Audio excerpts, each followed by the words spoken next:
What is up, y'all? Welcome back to the channel. My name is Pete Gottschalk, content producer for Major League Baseball. I am in my living room. It's a beautiful day outside. Sun is shining, and today I'm gonna do a shots breakdown for y'all from World Baseball Classic and then Braves Opening Day. Welcome back to the channel, everyone. What is up? Welcome back. Pete here.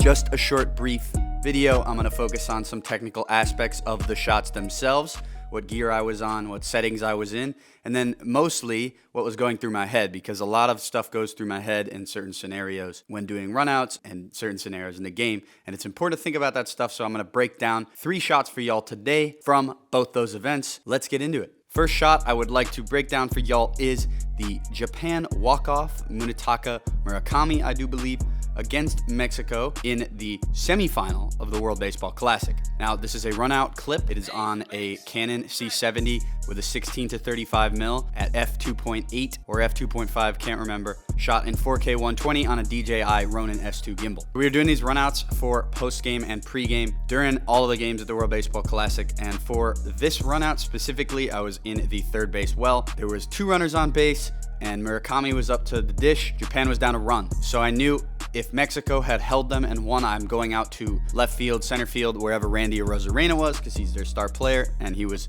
trending on social media big time. But if Japan won, I was going to go wherever walk-off is.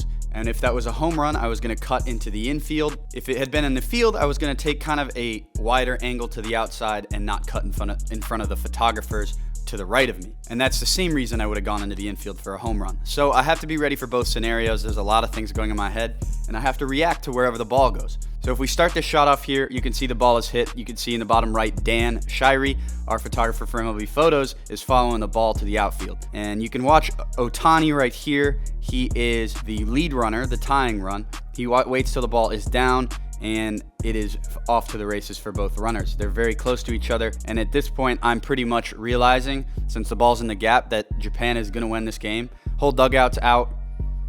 You got to wait till the run is in. You don't want to be that guy running early. Runs safe, throws late, pure elation, and now I have to react to the situation and see where the run out is. See, I don't cut by the umpire, even though Murakami's kind of going in that direction, because I don't want to cut off the photographer's shots that were down here on the right. Look at where they're all pointed. They're all pointed at Murakami, who's going to be reacting to his game-winning hit. As I go out there, water is being thrown. And for this shot, I am on autofocus. I know I preach big manual guy here. That's all I was taught on. And even at Georgia, we used manual on gimbals. My theory on that has changed, especially with such a heavyweight camera like the C70. I always use auto. Well, not always. If I'm on a tight focal length, sometimes I'll go manual. But for the most part, I'm always on auto in these scenarios, because you never know if a subject's going to come close to you or be far away from you. You have to be able to adapt, and autofocus, while not great, it does aid in that. And you'll see right here as it captures one of my probably favorite shots of all time. At this point, I'm in the pile. I'm close to the pile. You can see Yu Darvish there, Lars Nootbaar reacting, and I'm just shooting blindly. I hold the camera up over Nootbaar so I'm not blocked, point it down using the little manual stick, and Murakami gives me probably my favorite shot ever right here. Pure emotion, pure excitement, pure joy. That's, a shot like that is why we do this job. It's what makes it so fun. And then after that, it's pretty self-explanatory. Let it roll, get the hugs, get the pats on the back. And here's a shot of Lars, Shohei, and Murakami hugging. Let it roll. Your moments after the big moments, just go a little longer than you think you need. In that mental clock of yours while you're getting shots like this. You never know what you can capture.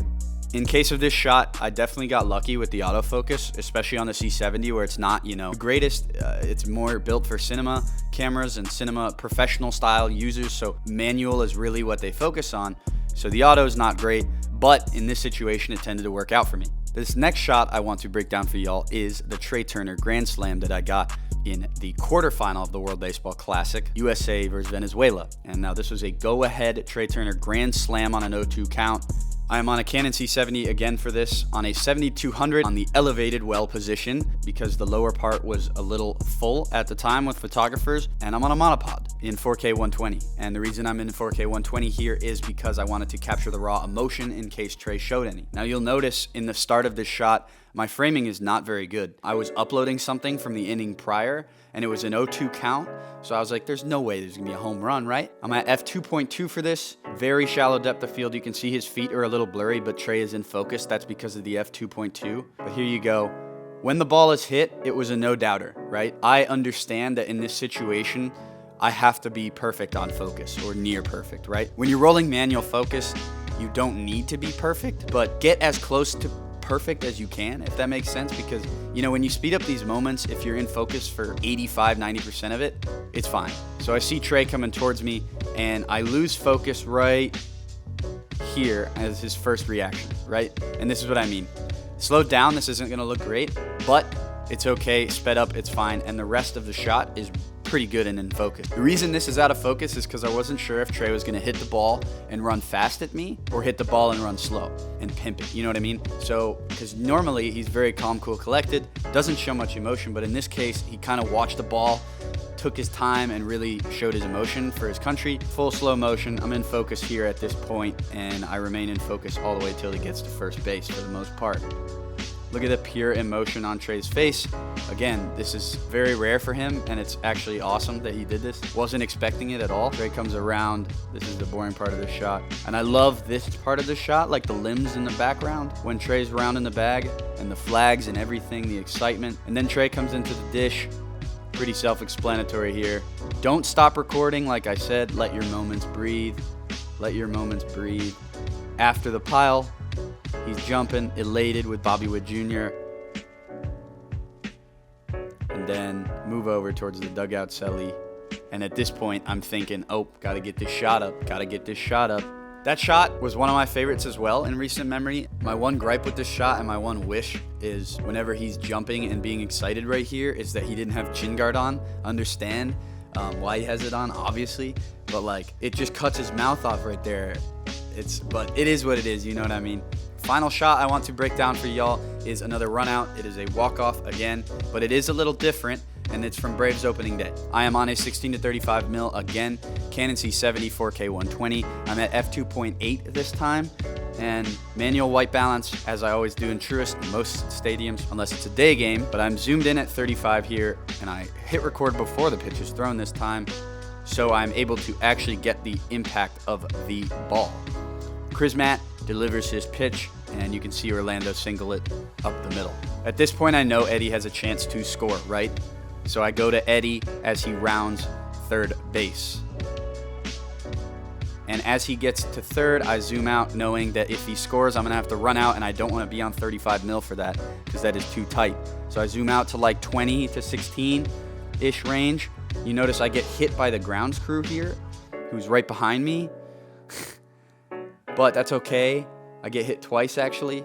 No point in being upset. Not every shot's going to be perfect. Eddie scores. Game's over. Where it's different is the walk-off occurs over by second base. So I'm going to have to run a longer distance and make sure my angle, I bow it out around the infield behind the guys coming off the field so I do not block that photographer well that was to the right of me when I started. You don't want to block photographers. You don't want to block broadcasts. You always have to be wary of these things when you're given good access because you don't want to lose that access, and you have to be respectful of other people and other photographers.